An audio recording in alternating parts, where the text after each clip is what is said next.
The air hums with the sound of cicadas as you walk along a narrow path cutting through dense foliage, the earth beneath you still warm from the embrace of the sun.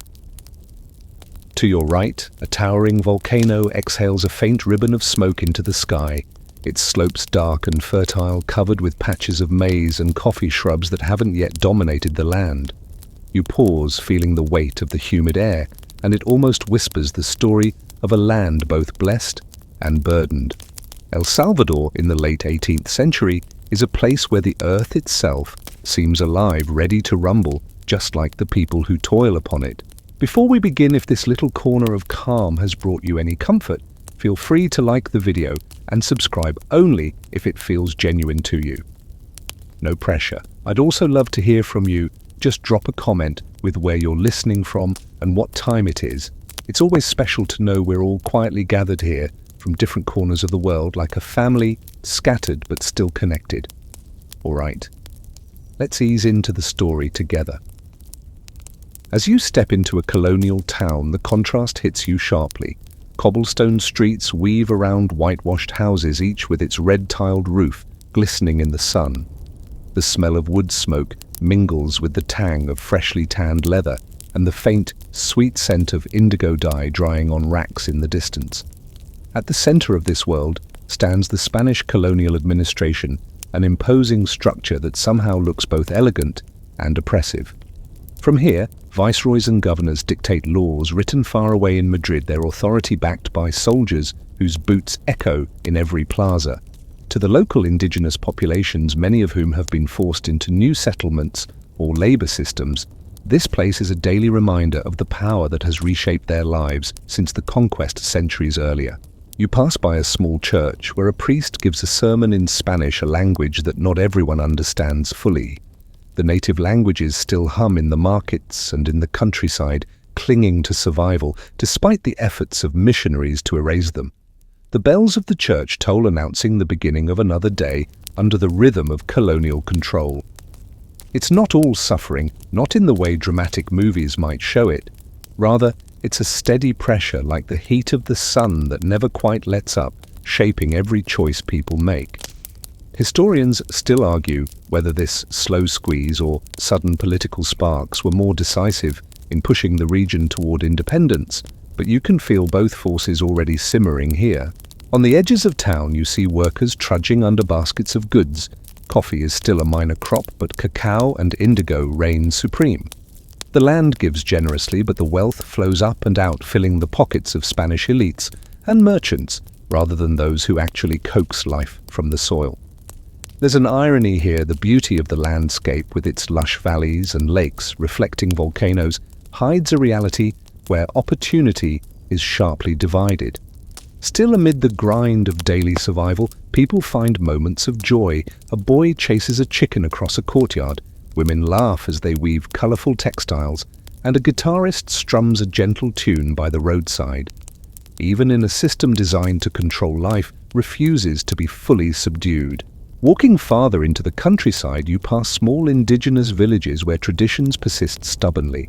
Here, corn is still ground by hand on stone metetes, and rituals blend Catholic saints with older gods in ways that would make a bishop frown. The colonial authorities claim control, but they only ever control so much. There are spaces both physical and spiritual where their reach falters. A quirky tidbit surfaces here. Some of the volcanic lakes are believed to be enchanted, swallowing the spirits of those who fall into them and spitting them out elsewhere, whole or transformed. Whether people believe it literally or not, the stories reflect something deeper, an understanding that the land itself cannot be fully tamed. As dusk falls, the volcanoes glow faintly under the moonlight, their silhouettes massive against a sky thick with stars. You hear distant drums, perhaps a festival, in a nearby town, and the soft murmur of people gathering for evening gossip. In the governor's residence, candles flicker as officials discuss the latest decrees from Spain, blissfully unaware, or perhaps willfully blind, to the currents of unrest starting to swirl. For now, the land appears calm, but you know better. You've seen volcanoes before, and you know they rarely stay quiet forever. The morning greets you with the scent of wet earth, as overnight rain has left the streets slick and shining like polished stone. In the bustling heart of San Salvador, merchants unfurl bolts of cloth dyed a mesmerizing blue, a hue so vivid it seems to hold the sky captive within its fibers. This is indigo, the crop that defines El Salvador's economy and, ironically, its chains. You watch as bundles of indigo cakes are loaded onto mule trains bound for ports destined to sail across the Atlantic to feed Europe's hunger for color. The wealth generated by this plant is staggering, yet the hands that harvest it remain calloused and poor. You walk along a plantation where the smell of fermenting leaves hangs thick in the air.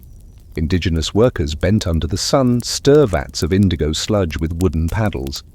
The dye stains their skin, a badge of labor that never quite washes off.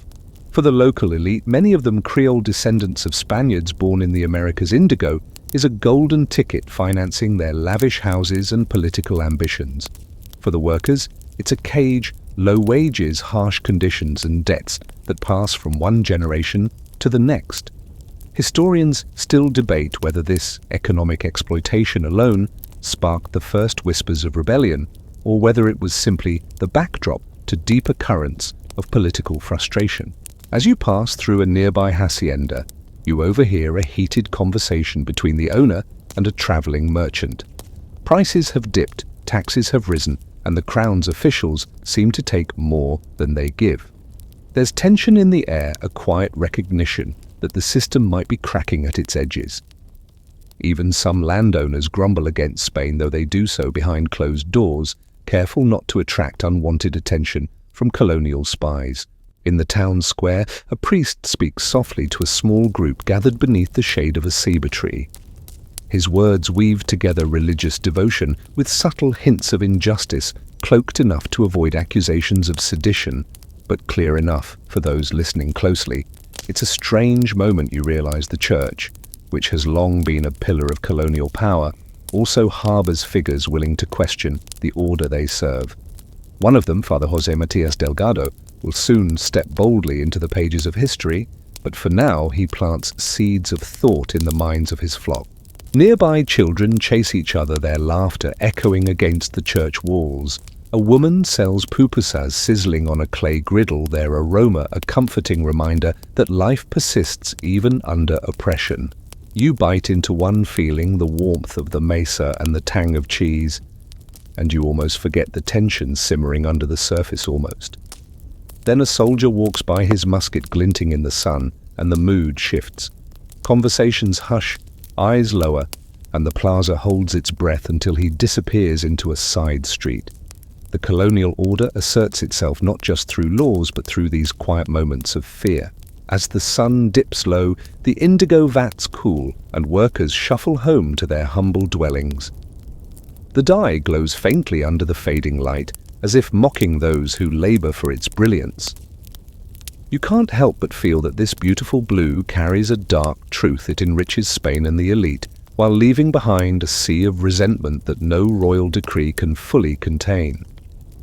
Somewhere in the distance, a volcano rumbles softly, a reminder that beneath the surface, whether in the earth or in the hearts of the people, something powerful is stirring. A fringed tail drifts through the night air as you make camp on the edge of a plantation. The workers whisper of a spectral horseman who rides under the moonlight, cloaked in blue indigo mist, avenging those who suffer unjustly. No one admits to believing it outright, yet everyone leaves offerings of corn or tobacco near the vats just in case. It's a curious blend of superstition and rebellion, a way for the powerless to feel that justice, if not from man, might come from somewhere. Under a sky streaked with stars, you rest your head and listen to the crickets' endless song. The land smells of wet grass and distant smoke.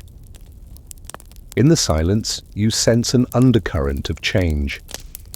The volcanoes stand watch, patient and unmoving, but you know they're never truly asleep, neither are the people of this land. Dawn spills over the horizon, turning the sky into a canvas of gold and lavender, and you wander into a market already alive with chatter. The clatter of clay pots, the scent of roasting maize, and the laughter of children swirl together, creating a scene so ordinary it's almost easy to miss the extraordinary change creeping in beneath it. Among the woven baskets and bundles of firewood pamphlets printed on rough paper pass quietly from hand to hand. They carry ideas, dangerous ones by colonial standards. Words like liberty and rights whisper across the plazas, borrowed from faraway revolutions in France and the United States, and even from neighboring Haiti, where enslaved people have dared to overthrow their masters. You feel the pulse of these ideas mingling with local grievances, a rhythm too steady to ignore. In the cool shade of a church courtyard, a small gathering of locals listens to a young teacher explaining the meaning of these new philosophies. His voice is low, cautious, but his eyes glow with conviction. If men are born equal, he says, why must some command while others obey without question? The group nods quietly, glancing around to ensure no soldiers are near. This is not yet open rebellion. It's something subtler, whispers carried by the wind, ideas planting themselves in fertile minds like seeds that will one day split stone. The Spanish officials remain mostly unaware, or perhaps they choose to dismiss it. To them, this is a province too small to worry about, a mere appendage of the Captaincy General of Guatemala. Yet as you walk the dusty roads linking villages, you see the signs, young men training in secret with wooden sticks, indigenous elders recounting old battles with a gleam of defiance, priests slipping extra sermons about justice into their Sunday homilies. The colonial grip is still tight, but it trembles ever so slightly under this growing undercurrent. You stop at a tavern one evening where merchants sip aguardiente and talk louder than they should. The room smells of smoke and sweat, and the wooden tables bear the scars of countless cups slammed down in anger or celebration. One merchant complains bitterly about taxes, another about the arrogance of Spanish officials. A third, emboldened by drink, mutters something about the day when the people will no longer bow to Madrid. The room goes silent for a heartbeat, then someone coughs and the conversation shifts to the weather, but you notice the glances exchange, the small nods. Even here, rebellion is no longer unthinkable, it's merely waiting for its time. Some of these whispers ride on the back of letters carried by traders, others drift in through the news of revolutions abroad. You hear of Napoleon's wars in Europe, weakening Spain of colonies across the Americas, growing restless. Historians still argue whether these foreign upheavals were the spark or simply the backdrop, but as you walk the narrow alleys of San Salvador, you can feel how they mingle with local frustrations to form something combustible. A quirky legend reaches your ears as you pass through a highland village. They say that when the great saber tree in the center of town sheds its bark entirely, in one night, it's a sign the old rulers will fall. No one has seen it happen, but children dare each other to watch the tree at night, hoping to witness the miracle. You smile at the story, knowing that whether or not the bark ever falls, faith in omens has power of its own. As dusk falls, you climb a hill overlooking the valley.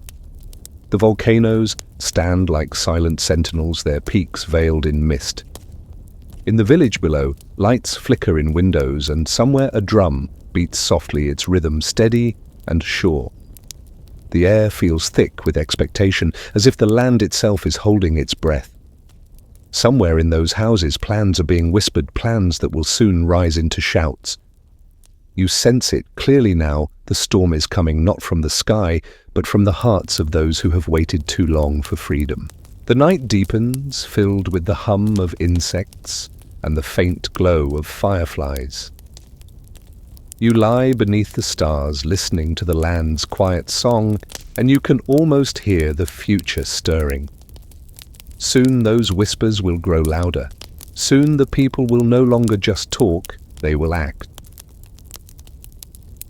The sun rises on November 5th, 1811, and you can feel something unusual in the air, an electric crackle like the first rumble before a storm.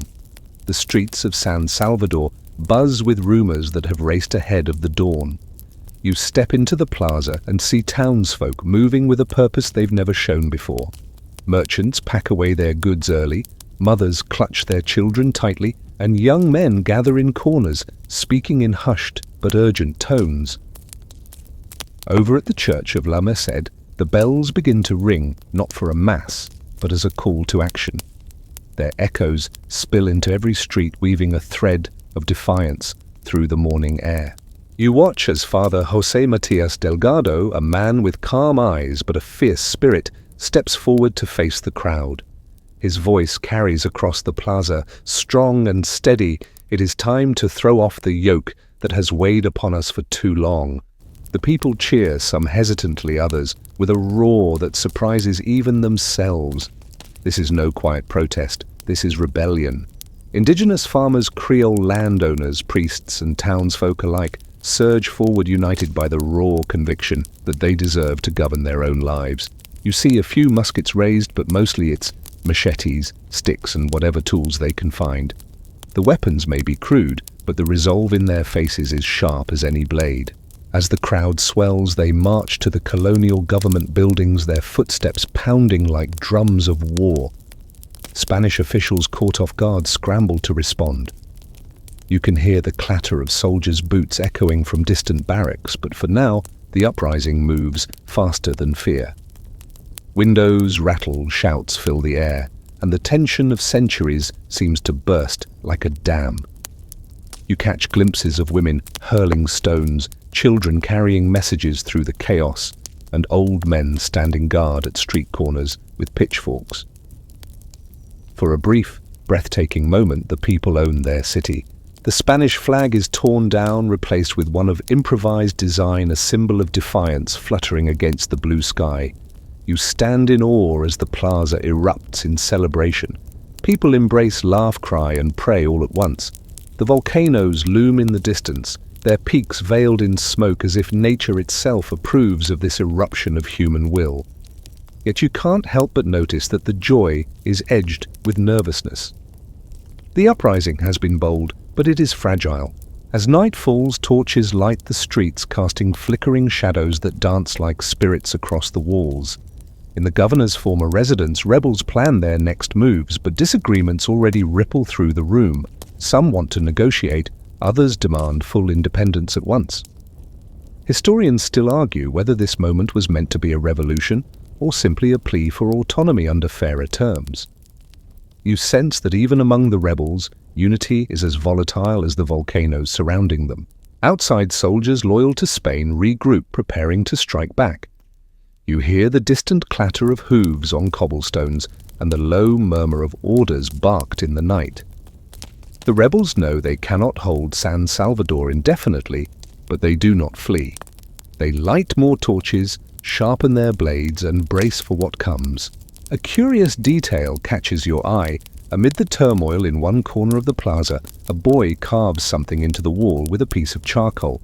It's crude, but clear: libertad, freedom. You realize that even if this uprising fails, the word will linger etched into stone, etched into memory. The following days blur into a mix of hope and dread. Skirmishes break out in the streets, Spanish troops regain ground, and executions loom like dark clouds. The uprising begins to falter under the weight of superior weapons and organized retaliation. One morning you walk through the plaza and see it filled not with cheering crowds but with soldiers standing guard, their muskets gleaming. Father Delgado has vanished into hiding, and the leaders of the revolt face grim fates. Yet as you look into the faces of ordinary people, you see no defeat. There is grief, yes, but also a glimmer of something unextinguished. The rebellion of 1811 is crushed, but its echo refuses to die. It seeps into songs, into whispered stories, into the hearts of those who lived through it. You can almost hear that echo now as you leave the plaza under a setting sun. The bells of La Merced are silent, but the memory of their call still vibrates in the air. You know this was not the end, it was the beginning of something far greater.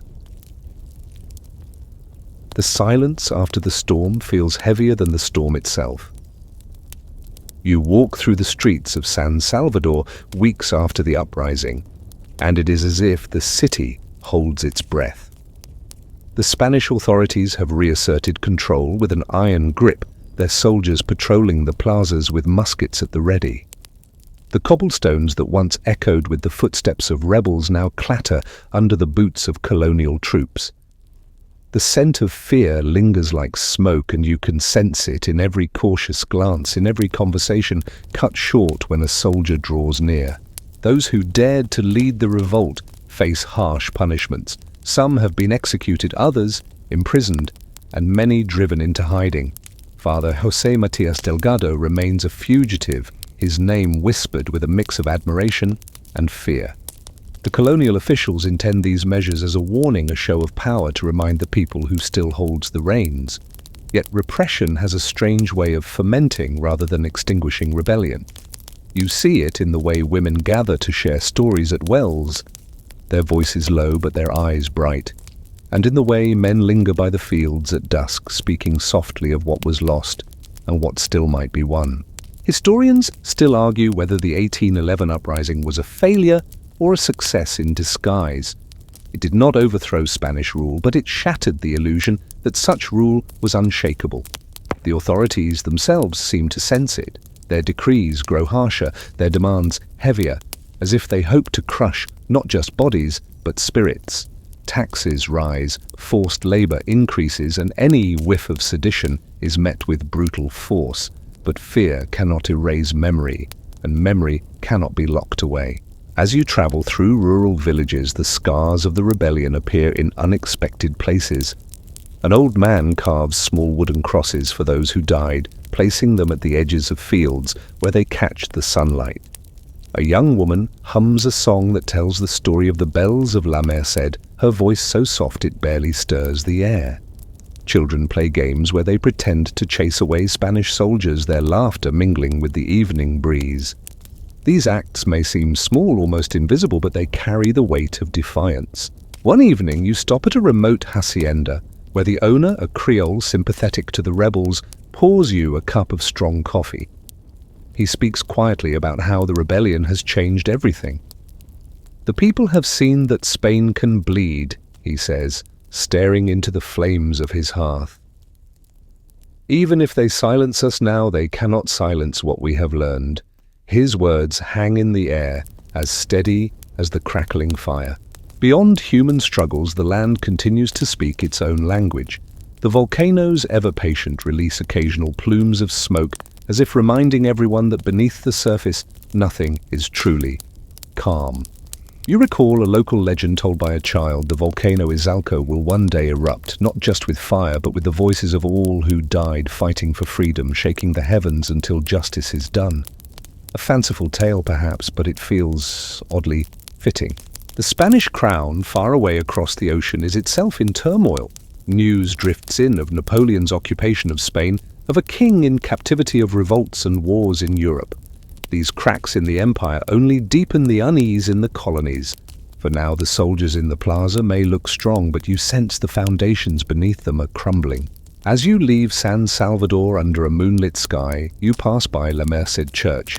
Its bells hang silent, but you can almost hear them ringing in your memory, their call to defiance echoing faintly in the night air. The rebellion has been crushed, yes, but its spirit smolders on like embers waiting for the right wind. You look to the volcanoes on the horizon, their outlines sharp against the stars, and you know that the land and its people are far from finished. The next spark will come, and when it does, it will burn brighter than before. You arrive in San Salvador years later, and the air feels different, though it carries the same heat and the same hum of cicadas. Whispers of rebellion have not faded. They have grown more daring, fed by news that travels faster now than the soldiers can suppress it. Word spreads of Mexico, where Father Hidalgo has cried out for independence, where insurgents clash with royalists, and where the empire Spain once thought eternal is cracking like an old clay pot. The news slips through caravans, merchants, and even the occasional sympathetic priest. Each rumor feels like a gust of wind fanning the embers left from 1811. You walk through the market and see a merchant speaking animatedly to a small crowd. He tells them how Mexico's rebels have taken cities, how Spain is distracted by wars in Europe, how even the mighty empire may fall. Eyes widen, voices rise, and though no one shouts openly for independence, you can feel the spark in their hearts. Across the region, men gather at night in secret meetings, planning and arguing in equal measure. Some speak of joining Mexico's cause, others insist El Salvador must forge its own path. Historians still debate whether these ties to Mexico were alliances of convenience or expressions of a shared destiny, but standing here, you sense the truth lies somewhere in between. The colonial authorities tighten their grip, but every crackdown only deepens resentment. You see soldiers confiscating pamphlets and arresting those suspected of sedition, yet the pamphlets reappear like stubborn weeds. Even the elites, once cautious, begin to lean toward independence, their patience worn thin by Madrid's demands and its neglect of local needs. They've tasted what it means to challenge authority in 1811, and though the memory of failure lingers, it no longer frightens them into silence. In a remote village, you meet an old woman who still remembers the uprising. She tells you as she stirs a pot over a smoky fire that she dreamt of the volcano Izalco, speaking to her promising that freedom would come when the stars align with its peak. You chuckle, but she only smiles knowingly. The land speaks, she says, you just have to listen. Her words echo in your mind as you leave the volcano's silhouette looming behind you like a watchful guardian. By 1821, Mexico's independence movement grows too strong to ignore. Its leaders proclaim freedom from Spain, and the shockwaves ripple across Central America. El Salvador feels the tremor deeply. Some leaders advocate aligning with Mexico, seeing protection in its strength. Others bristle at the idea of exchanging one master for another. The debates are fierce voices rising in the halls of government and in the crowded plazas where common folk gather to listen. In San Salvador, Father Delgado emerges once more, older now but still burning with conviction. He walks the streets with a quiet dignity, greeting those who remember his call in 1811. You watch him speak to a gathering beneath the shade of a ceiba tree, his voice steady. We must decide our fate, not have it decided for us. His words ripple through the crowd, stirring hearts just as they did years ago. The decision to break from Spain comes with the signing of the Act of Independence in September 1821, a moment that feels both triumphant and fragile. The plazas erupt with cheers, bells ring joyfully, and for a moment the city glows with hope. Yet the celebrations are tempered by uncertainty. Almost immediately the question of Mexico looms: will El Salvador remain free, or will it be drawn into another empire? You sense the tension threading through the jubilant crowds like a storm cloud on an otherwise clear day. That night, fireworks crackle above the city, their brief bursts of light mirrored by the stars. The smell of gunpowder mingles with the aroma of roasted maize and sweet tamales as people feast and sing. Children chase each other with sparklers, their laughter rising above the murmur of anxious adults. It is a beautiful, fleeting moment, but one that carries a shadow. Freedom from Spain is only the first step, and the road ahead is as treacherous as the volcano's slopes. A quirky story drifts among the revelers. They say that when the bells of La Merced rang for independence, a flock of doves circled the tower 3 times before flying into the night, a sign that the spirit of freedom had been released. Whether true or not, the image stays with you as you gaze up at the darkened sky, the last spark of a firework fading like a falling star. The people of El Salvador have taken a leap into the unknown, and as you breathe in the cool night air, you know the journey is far from over. The celebrations of independence from Spain have barely settled when new tensions rise like steam from the earth after rain. You walk through the streets of San Salvador and hear voices arguing in doorways, in markets, in plazas. The question that divides them is no longer whether they are free from Spain, that part is done, but whether they should now fall under the shadow of Mexico. Agustín de Iturbide, the charismatic leader of Mexico's independence, has declared himself emperor, and his gaze extends southward. For many Salvadorans, the thought of trading one crown for another feels like betrayal. Yet others argue that aligning with Mexico provides security against Spain's inevitable attempts to reclaim its lost territories. You pass through the governor's palace and overhear heated debates. Some leaders, fearing isolation, lean toward annexation. Others, proud and defiant, reject the idea outright. Father Delgado, still a voice of calm amid chaos, urges caution and unity. "We have tasted independence," he says to a gathering of townsfolk. "Shall we now spit it out so easily?" His words stir murmurs of agreement, but not everyone is convinced. Historians still argue whether El Salvador's resistance to Mexico was driven by a true love of sovereignty or by a reluctance to submit to Guatemala's dominance within the new order. But as you watch the debates unfold, you feel the mix of both motives in the air. Tensions spill beyond words. In 1822, as Mexico seeks to solidify control, Salvadoran leaders send petitions and pleas, hoping to avoid conflict. But when diplomacy fails, they brace for war. Mexican troops march south, and you follow them across rugged terrain, the sound of drums and the glint of bayonets under the sun announcing their arrival. The volcanoes seem to loom closer, as if watching this new clash unfold. In the streets, barricades rise, muskets crack, and the smell of gunpowder stings the air. Once again, San Salvador trembles, caught between powerful forces. You see ordinary citizens take up arms, some with nothing more than machetes or wooden poles, determined not to let another empire dictate their fate. Mothers hurry children into hidden corners, while men fortify rooftops with whatever they can find. A young boy hurls stones at advancing troops, his small act of defiance swallowed quickly by the chaos. The resistance is fierce, and though outnumbered, the Salvadorans fight with a desperation born of knowing this is about their home, their future. In the midst of the fighting, a quirky detail catches your attention. Some rebels tie blue cloth around their arms, not just to distinguish themselves, but as a symbol of the sky, claiming the heavens are on their side. They say the color will make them invisible to bullets, an act of faith or folly. You cannot tell, but you admire the courage behind it. Eventually, after months of unrest, news arrives that the Mexican Empire itself is crumbling.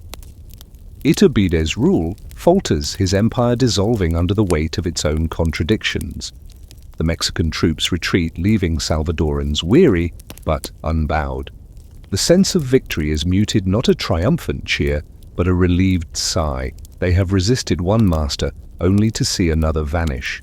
In 1823, the political landscape shifts again. Central American provinces, including El Salvador, come together to form the United Provinces of Central America. On paper, it's a federation built on ideals of unity and shared strength. You attend a gathering where leaders sign documents with hopeful expressions, their hands steady though their eyes betray caution. The people celebrate, but quietly they know how fragile such alliances can be. As you walk the streets at dusk, you notice families sitting outside their homes, sharing tamales and stories as the stars appear. Children play, chasing each other through the warm night, while elders nod knowingly, remembering the struggles they've endured. Above them, the volcanoes remain silent but vigilant, their slopes glowing faintly under the moon. You realize this land is shaped as much by its people's stubborn spirit as by the fire hidden in its earth. The Federation is a new experiment, promising strength through unity, but you sense the fractures already forming. Old rivalries between provinces, differing interests, and the struggle between liberal and conservative visions for the future all simmer beneath the surface. For now, the people of El Salvador cling to the hope that this union will protect their hard-won autonomy, yet the shadow of Guatemala's influence looms large, casting doubt on how equal this partnership truly is. You pause on a hill overlooking the city, the lights below twinkling like scattered stars. The night air smells of wood smoke and distant flowers, carrying with it the mingled sense of peace and uncertainty. For now, El Salvador stands not alone, but not fully secure either. The path forward twists like the mountain roads you have walked so many times, and as the first light of dawn touches the volcanoes, you know the next chapter will test this young nation in ways it cannot yet imagine. The early years of the United Provinces of Central America unfold like a dance where no one quite agrees on the steps. You travel along the rough roads connecting the provinces and feel the tension in every town. The Union was meant to bring strength, but cracks appear quickly. Old rivalries between Guatemala, Honduras, Nicaragua, Costa Rica, and El Salvador surface like roots breaking through stone. Guatemala, with its larger population and influence, begins to dominate the Federation's politics, and Salvadorans bristle at the thought of trading Spanish overlords for Guatemalan ones. In San Salvador, you overhear debates in the plazas, fiery arguments between liberals who dream of a republic based on individual freedoms and conservatives who cling to old hierarchies and church authority. The words fly fast, spilling into newspapers and pamphlets that spread across the land. It seems that independence has not brought peace, but rather unleashed a new storm of ideas. Historians still argue whether this ideological battle was inevitable or whether better leadership could have held the Federation together. But as you wander the streets, you sense that the divisions run deep-rooted in culture, economy, and pride. By 1823, the Mexican Empire has collapsed completely, and El Salvador breathes easier, free from annexation. Yet peace is fleeting. Guatemala pushes hard for central authority, while El Salvador resists fiercely, insisting on autonomy within the Federation. The tension escalates into open conflict when armed confrontations break out. You stand on a hillside watching smoke rise from distant skirmishes, the smell of gunpowder faint in the breeze. Soldiers march with tattered flags, their faces grim. It's a familiar sight now. Every gain seems to come wrapped in another fight. Among the chaos, a voice emerges again. Father Delgado, older and frailer, continues to advocate for Salvadoran rights. You see him addressing a crowd, his voice cracking but unwavering. We have fought too long to let our sovereignty be swallowed by any power, even one that claims to be our ally. His words stir the people, reminding them that independence is not a single moment, but a struggle that must be defended again and again. As battles rage, curious stories circulate among soldiers. They whisper that the volcano Izalco glows brighter during nights of conflict, as if it feeds on the flames of war. Some claim to have seen shapes in the lava spirits of the fallen rising from the earth to watch over the living. Whether superstition or not, the volcano's fiery presence seems to mirror the turmoil of the human world around it. By 1824, El Salvador formally rejects any attempts to rejoin Mexico, standing firm in its refusal to be absorbed. The decision is both bold and risky, as it isolates the province while tensions with Guatemala continue. You witness skirmishes in the streets of San Salvador, stones hurled, muskets fired, barricades built overnight. The people's determination is palpable. They will not bow, not to Spain, not to Mexico, not even to a federation that fails to respect their voice. In the midst of this chaos, daily life persists with stubborn grace. You see women weaving brightly colored textiles in open courtyards, men tending crops under the relentless sun, children laughing as they chase stray dogs through the alleys. The resilience of ordinary Salvadorans astonishes you. They live as if defiance is woven into their very being. The smell of roasting maize and coffee drifts from houses, mingling with the scent of the rain-soaked earth, grounding you in the rhythm of life that continues despite politics and war. Eventually, after years of unrest, the Federation holds, but barely and always under strain. The Central American provinces remain tied together by a fragile thread, their leaders smiling in portraits while soldiers still pace the borders. You stand once more on a hilltop watching the sunset paint the volcanoes in hues of orange and violet. The air is heavy with both hope and exhaustion. El Salvador has resisted Spain, resisted Mexico, and resisted even the dominance of its neighbors, but the price has been high. As night falls, the distant rumble of a volcano rolls across the land, soft yet unmistakable. You close your eyes and listen to it, realizing that the people of El Salvador share the same nature as their land, quiet at times, but always capable of fire when pushed too far. The path ahead remains uncertain, but this much is clear: they will continue to choose it for themselves no matter the cost. The Federation of the United Provinces of Central America marches forward into the late 1820s, but it walks on a tightrope stretched thin over an abyss.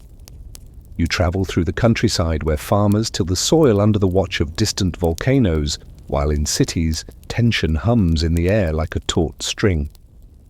The dream of unity is noble, but each province has its own rhythm, its own pride, and they rarely dance to the same tune.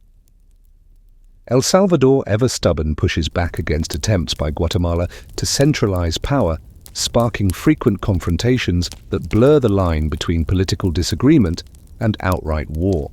You find yourself in San Salvador during one such conflict, the streets alive with rumors of advancing troops. Mothers clutch their children, vendors close their stalls, and men gather weapons from dusty storerooms. The fighting, when it comes, is sharp and swift, echoing through the narrow alleys with the crack of musket fire and the crash of collapsing barricades.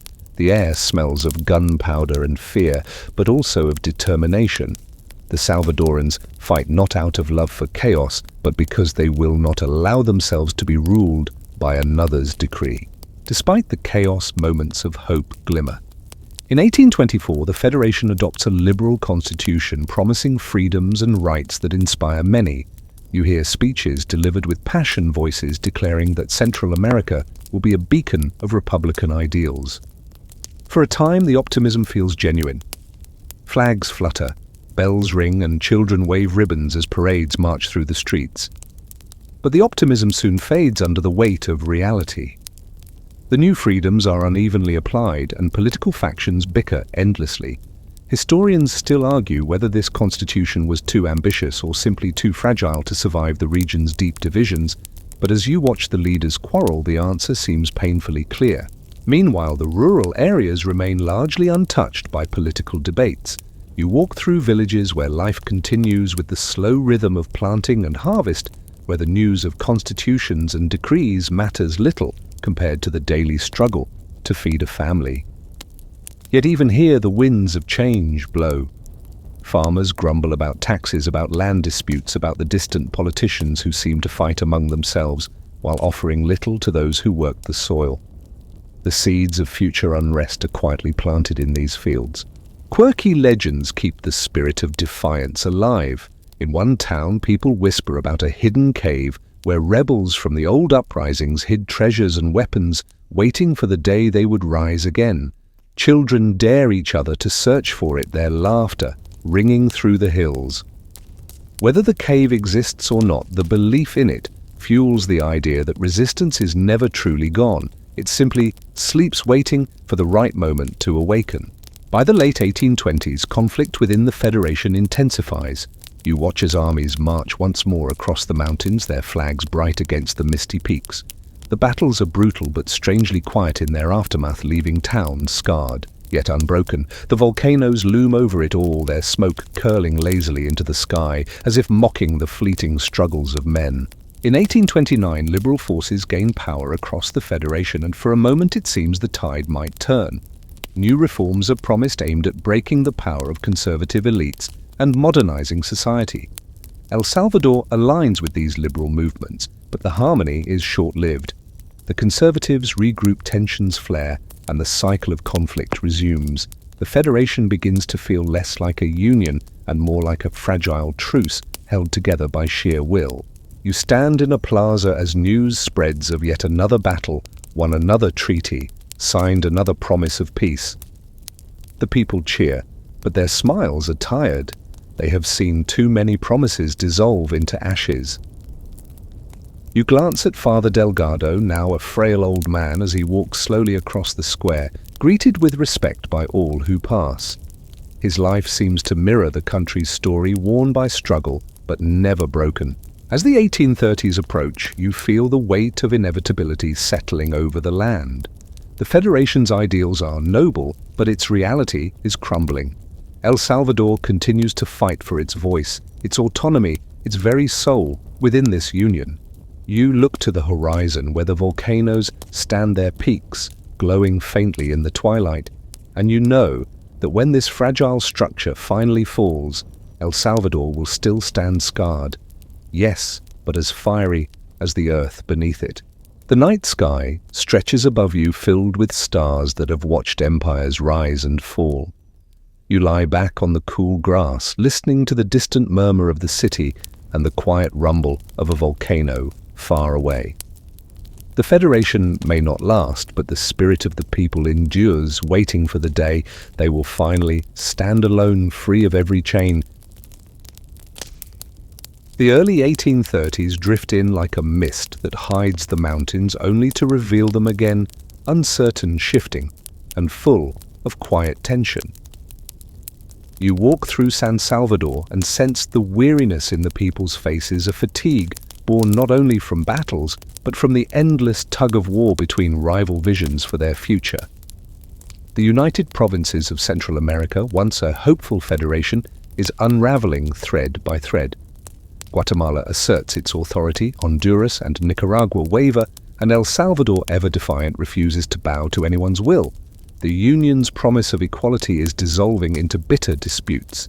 You overhear heated arguments in the halls of government, where liberal and conservative leaders clash over everything from taxation to church power. The air smells of ink and candle wax, thick with the voices of men who believe they hold the country's fate in their hands, yet seem unable to grasp it firmly.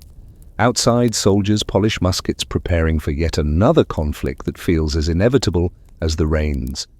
Historians still debate whether the Federation's collapse was destined from the start, or if a single decision might have saved it. But as you stand among the crowds, you sense the truth. It was a house built on fragile ground, and the tremors of ambition have cracked its walls beyond repair. In 1833, El Salvador erupts again, not in political debate, but in a massive indigenous-led revolt led by Anastasio Aquino. You travel to the town of Santiago Nonhualco, where you witness peasants armed with machetes and driven by years of oppression, rising against the government.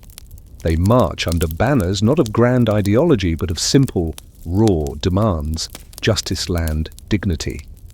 The rebellion shakes the province to its core, forcing elites to reckon with the voices they had long ignored. Though ultimately suppressed, Aquino's uprising leaves an indelible mark, a reminder that the struggle for freedom is not only fought in government halls, but in the hearts of those who till the soil. The land itself seems to echo this spirit. Volcanoes rumble more frequently, sending thin plumes of smoke curling into the sky. Locals say they roar in sympathy with the oppressed, a belief that threads through every conversation you hear. At night, as you rest near the slopes of Izalco, you watch its fiery glow pulse against the darkness, a living symbol of El Salvador's unyielding heart. A quirky tale spreads among villagers. They claim that when the volcano spits sparks that fall like stars, it's a sign the ancestors are guiding them toward a future where no one else's chains can bind them. By 1838, the Federation begins to disintegrate outright. One by one, provinces peel away, declaring independence as the central government collapses. You watch as the flags of the United Provinces are lowered, replaced with the emblems of individual states. For El Salvador, this moment is bittersweet. The dream of a united Central America has failed, but the dream of standing alone burns brighter than ever. In 1841, El Salvador formally declares itself a fully independent republic. You stand in the plaza as a new flag rises against the dawn sky, the crowd below roaring with both pride and relief. There are no grand parades, no lavish celebrations, only the steady hum of people realizing that at last the nation belongs to them, and the weight of shaping its destiny rests in their own hands. Children wave small banners, women sing, and men clasp hands with quiet resolve. This independence has not come from a single moment, but from decades of struggle, each sacrifice laying another stone on the road to freedom. As the years stretch forward, challenges remain. Internal divisions, power struggles, and the scars of countless battles still shape the country's path. But as you walk through the streets at dusk, you sense something unshakable in the air. The people may be tired, but they are not broken. They carry their history like a shield, each memory of defiance strengthening their steps. The sun sets over the volcanoes, painting their peaks in shades of gold and crimson. The city quiets, save for the distant strum of a guitar and the murmur of families sharing stories by candlelight. You sit beneath a saber tree, feeling the roots twist deep into the earth, and you realize that El Salvador's story is one of fire, sometimes buried, sometimes blazing, but always alive. The stars appear one by one as if bearing witness to the journey completed and the journey still to come. The night air grows cool, and a sense of peace settles over the land. You close your eyes, hearing the faint ring of the bells of La Merced in your memory, their call echoing through time. The struggle has been long, the road uneven, but at last El Salvador stands alone, scarred by history, yet strong enough to carve its own future. Slowly you let the sounds fade, the cricket's song, the distant laughter, the soft crackle of the volcano far away. The nation rests, and so do you, knowing the fire will always be there, quietly burning beneath the surface, ready to light the way whenever darkness falls. The night settles softly over the land, wrapping it in a calm that feels almost like a sigh after centuries of struggle. You sit beneath the stars, watching them scatter across the sky like tiny lanterns, their light reaching you from ages past, and you think of how many battles have been fought under these same constellations. The air is cool now, carrying the scent of earth after a long day of sun, and the distant hum of crickets fills the silence with a lullaby older than any nation. In the distance, the volcanoes stand quiet, their peaks faintly outlined against the moonlit horizon. They no longer rumble tonight, but you know they will again someday, because they are never truly asleep. Just like the people of this land, they rest, they wait, and when needed they rise. Their silence is not weakness but strength, the kind that holds steady through the storms. You think of the stories you have walked through, the cries of rebellion, the whispered prayers, the countless footsteps of those who dared to dream of freedom, even when the world told them it was impossible. Each of them, in their own way, carved a path forward, leaving traces that shaped the nation standing here today. You realize independence is not just an event to be celebrated. It is a journey that continues, carried by every generation that refuses to let the fire go out. The breeze brushes your cheek and the night grows deeper, softer, as if urging you to let go of the day's weight. The stars above twinkle gently, and the volcanoes fade into the shadows.